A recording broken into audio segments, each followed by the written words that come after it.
Between the end of AXE Judgment Day and the beginning of Marvel's Dark Web, the House of Ideas is publishing a ton of content over in the month of January.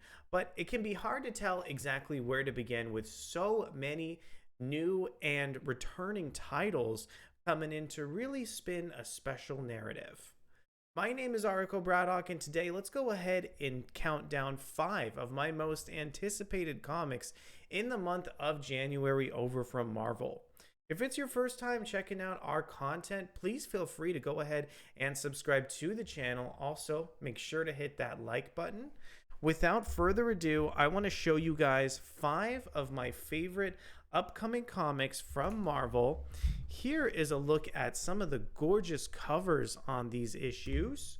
And we're going to start things off today by showing off Joe Fixit #1.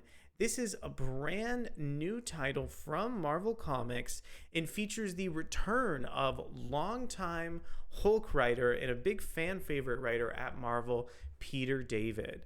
This issue is illustrated by Yildiray Cinar and features a cover from Cully Hamner. I want to go ahead and read off the solicitation text for the issue. Peter David returns to Joe Fixit.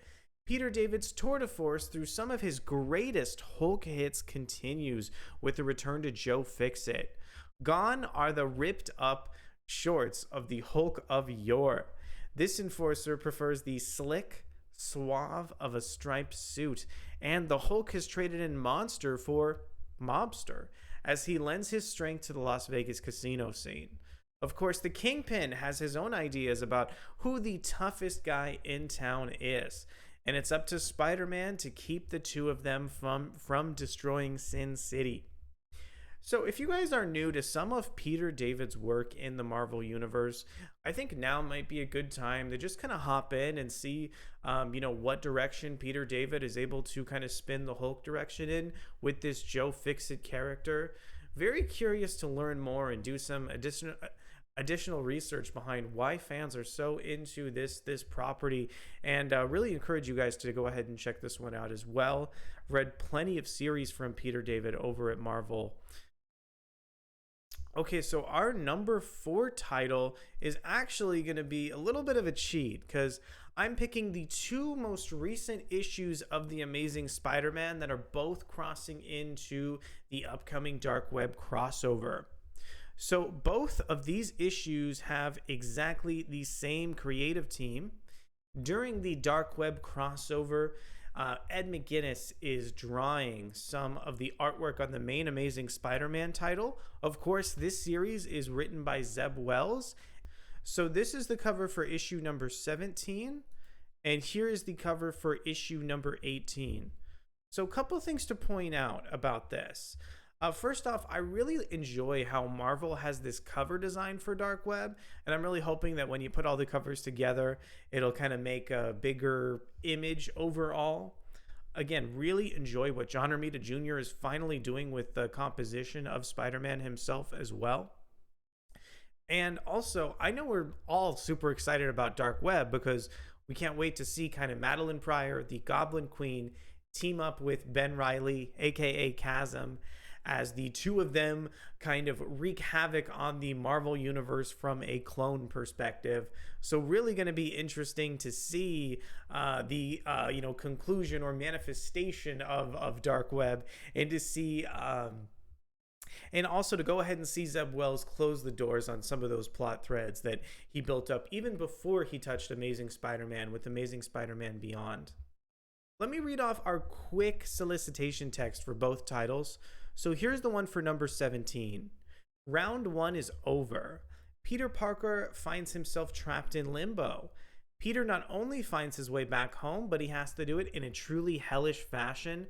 And who is shadowing him? Here's our solicitation for issue 18. As if the normal run-of-the-mill demons of limbo weren't enough, Spider-Man finds himself facing a small army of demonized versions of his rogues gallery. Can he make it home to stop Chasm and the Goblin Queen? So really enjoy those solicitations. They're kind of quick, they're kind of fun, but I think they really maybe show off that this series is going to have some really fast pacing. At least that's what I'm picking up from these solicits so far.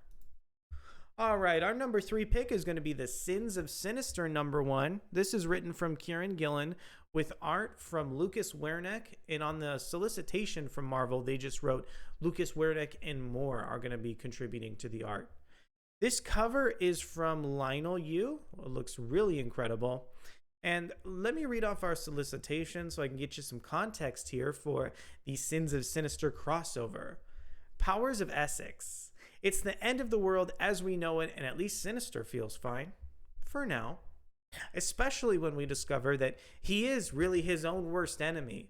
The universe-melting X event begins here, in a horror timeline that makes Age of Apocalypse look like the X-Men swimsuit special.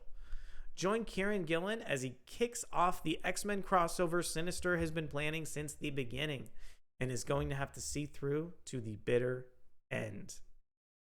Couple of things to note about this crossover that I'm now picking up on. I didn't realize that the Powers of Essex part or sentence in the solicitation text is totally a callback to Marvel's Powers of 10 crossover. Publisher is having a lot of fun reinterpreting those like old stories with the Sins of Sinister twist. Sins of Sinister is also largely supposed to be a play on Age of Apocalypse, as you can tell from Marvel's solicitation text. So, in other words, this creative team is already having fun with some of the plot details, even before the issue is out. Kieron Gillen, in particular, over the past couple issues, couple months over at Marvel Comics, has spent so much time establishing Mr. Sinister through titles like Immortal X-Men. Zeb Wells also established Sinister, and I think started to plant the seed for some of his plans in Hellions. It's going to be really exciting to see where this book is going, and I hope it's going to be as crazy as I want it to. Our number 2 pick is the Wasp #1. This is written from Al Ewing, and it's illustrated by Kasia Nie. We have Tom Reilly on the covers for this issue. Let's go ahead and read off our solicitation text. Fashion designer, businesswoman, founding Avenger, Janet Van Dyne has worn many hats over the course of her superheroic career. But when an old enemy threatens Janet and her fellow Wasp, Nadia, seemingly against his will, the Van Dynes have to confront the ghost in their shared history to get to the bottom of the mystery. Join fan favorite creators Al Ewing and Kasia Nie as they celebrate 60 years of the Wasp. So, from Jeremy Whitley, I love the Unstoppable Wasp and think that not nearly enough people pick that title up. This upcoming Wasp story seems to have a ton of kind of interesting callbacks to it, and is likely going to be a celebration of everything kind of the Wasp has done up to kind of like this point, just like the previous Ant-Man series that Al Ewing also wrote that also featured covers from Tom Reilly. So I really enjoy some of the writing from Al Ewing, and I'm so happy that Ewing is going to be able to get the chance to continue fleshing out his work on the Ant-Man property with this Wasp title. This last issue took me completely by surprise because this is a brand new Scarlet Witch title over from Marvel Comics. This is written by Steve Orlando and illustrated by Sara Pichelli. The cover is from Russell Dauterman. And I want to read the solicitation because I haven't read it yet and want to go ahead and check it out with you guys. There is a door that appears only to those who need it most, who have no one else in the world to turn to. On the other side of this door is the witchcraft shop. Friend or foe, human or otherwise. If your need is great and your hope is gone, there you will meet the Scarlet Witch. Wanda Maximoff is familiar with hitting rock bottom, and now she's finally found peace. She's pledged all her power to help others who are languishing at their lowest. But when a woman falls through Wanda's door with a terrifying story of a town gone mad, the Scarlet Witch will have to muster her wits and chaos magic to deal with an insidious threat. Cosmic powerhouses Steve Orlando and Sara Pichelli joined forces to open a groundbreaking new chapter in the Scarlet Witch's history.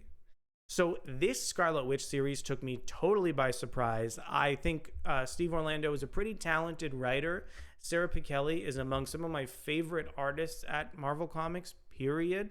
Really love this Russell Dauterman cover, and I appreciate so much that Marvel chose Dauterman to draw these covers, because I know Dauterman has a lot of passion for this character just based on some of the covers and items he's tweeted.